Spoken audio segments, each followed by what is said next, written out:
Ianareo solotena ny antenimieram-pirenena sy ny antenimeron-dolona zay manatrika eto. Ndray matoa isany mpikambana amin'ny gouvernement zay misolotena ny gouvernement.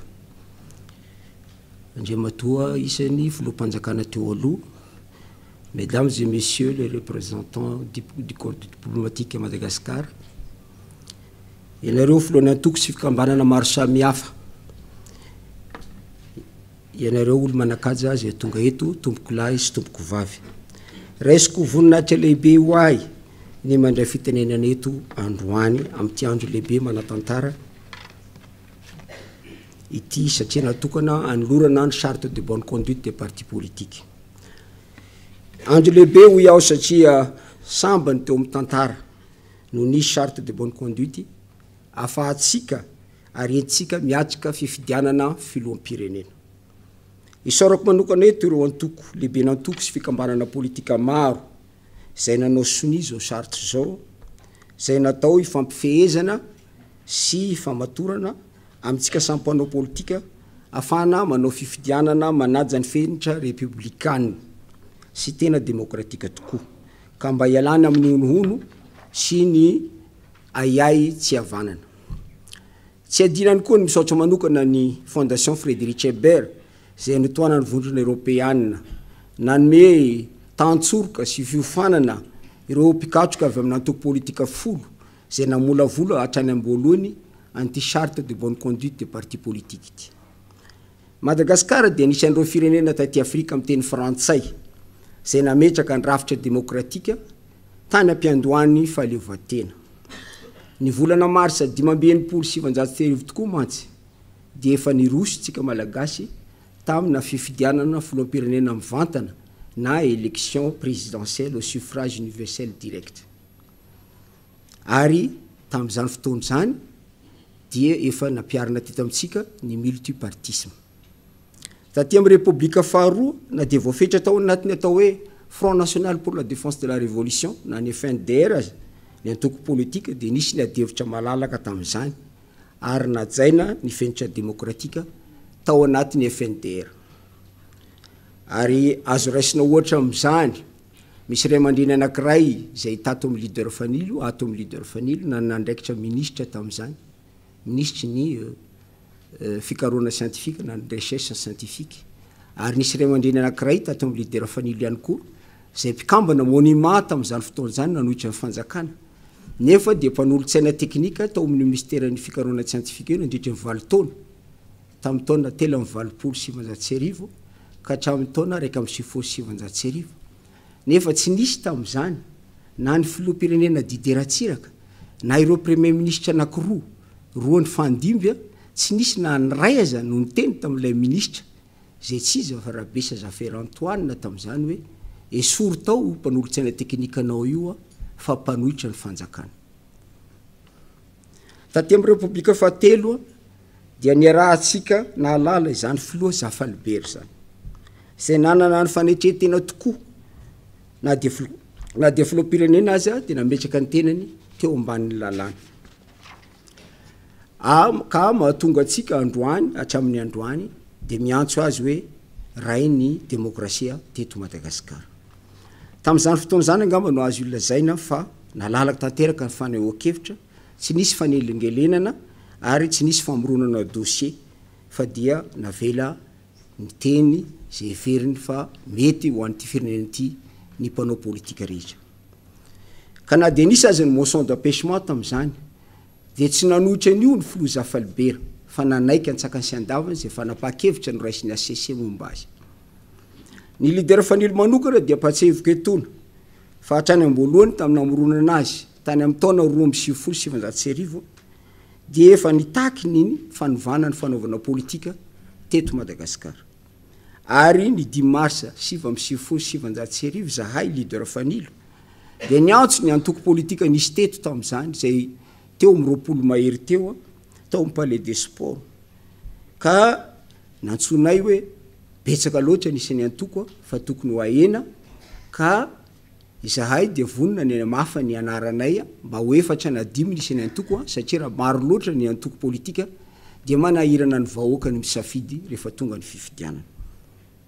tsy tafita moa ny afatra nentinay tamin'izany indrisa nefa fa efatra amby roapolo taona teorintsika zao dia ny mifanohitra amin'izany zava-misy satria lasa roanjato mahery nisy ny antoko politika voasoratra anarana ao amin'ny ministère ny intérieur teboka anankiray izay everina fa ilaina amin'ny fanaovana politika ny etika politika everiko fa manana andraikitra amin'izany sika rehetra ato amin'ity efitrano ity amin'ny fanovana ny fomba fanaovana politika satria tompona andraikitra tanteraka itsika mpanao politika amin'izao toe-java-misy eto amin'ny firenena zao zay mampalahelo fa mitana ny rambony amin'ny fahantrana amin'ny firenena maneran-tany ka dia mamerina ny fisaorana ny antoko rehetra zay nanao sonian'ity charte ty de bonne conduite tia ny tenako ary ny irina de irina dia masamy hanaja antsakany sy andavany zay soni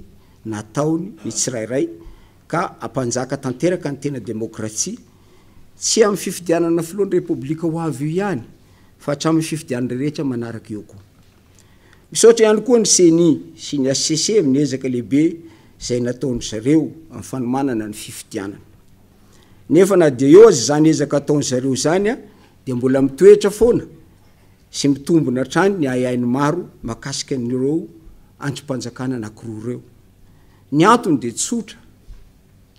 tsotra ny antony eto amintsika mbola manjavozavo ny fisaraha-pahefana na ny séparation stricte de pouvoir ka ny mahatonga ny ahiahy amin'ny CENI sy ny HCC androany dia manay ny akamaroan'ny olona fa sao ianareo andray baiko avy amin'ny fitondrana amin'ny fahefana mpanatanteraka everina nefa fa olo-kendry ianareo ka anatanteraka atsakany sy andavany ireo adida manandraikitra zay nakinina aminareo koa dia anao zay fomba ahafahatsika manana fifidianana madio mangarahara ary ekendrehetra amin'ny faran'ny taona ka ho lavitra antsika malagasy any ny disadisa sy ny korontana fa iaina tanteraka tsika ao anatina filaminana sosialy mialoha sy aorian'ny fifidianana ny antony nanaovana nyreny tsy ahy sy tamberina raha tantara kely teo reny dia ny sitomana ny saitsika tsirairay avy satria to tsaratsara kokoa to netinety kokoa ny fomba nanaovana politika tany amin'ny republika voalohany sy faharoa sy fahatelo raha mitaha amin'ny fomba fanaovantsika politika androany koa atsipy ny tady any atandroky ny omby atsipy ny teny ampony mahalala tsy ho lava teny aho fa dia mametraka mamerina ny fakasitrana ihany koa ny fondation Frédéric Drebert sy ny vondrona européenne tamin'ny fanampiana na hafanana natanteraka an'ity charte ity. La signature de ce jour de la charte de bonne conduite des partis politiques est un rendez-vous engagé devant les électeurs, devant la nation, devant l'histoire. C'est un engagement pris en âme et conscience pour faire régner la probité, la transparence, le respect mutuel durant l'exercice démocratique que sont les élections. C'est une volonté commune pour lutter contre les fraudes électorales et les abus de position dominante afin d'assurer des élections équitables. Cette charte de bonne conduite s'adresse avant tout aux partis politiques, mais en réalité, elle devrait s'adresser à toutes les forces vives de la nation et en particulier les institutions qui interviennent dans le processus électoral telles la CENI, la HCC, les gouvernements, les tribunaux et la présidence. La bonne conduite des partis politiques est nécessaire, mais risque d'être insuffisante si l'engagement pris ne soit pas appliqué par tous. Le parti leader Fanil avait appelé le 5 mars 1999 une vingtaine de partis politiques afin de convenir ensemble de la mise en place effective de l'éthique politique à Madagascar. 24 ans après, cet appel reste toujours d'actualité. Aussi aujourd'hui, leader Fanil ne peut que féliciter chaleureusement tous ceux qui ont œuvré pour la réalisation de cette séance de signature. à commencer par la Fondation Frédéric Ebert. Nous félicitons également toutes les personnalités et les partis qui ont bien voulu adosser leur signature à cette charte. Maintenant, l'engagement est pris, à nous d'en être dignes devant la nation et l'histoire. Madagascar est riche de qualités culturelles, la sagesse qui émane des proverbes, des traditions diversifiées dans toute l'île en est la preuve. Le Fievan est une notion spécifique à notre patrimoine. Le moment est venu de le démontrer dans le fait. Que ce soit ces valeurs qui soient retenues par l'histoire comme des exceptions culturelles malgaches. Et non, en aucun cas, les crises cycliques par manque d'éthique de nos acteurs politiques, partis, institutions et gouvernements. Socha Tupkla, Makasicha Kutupkla.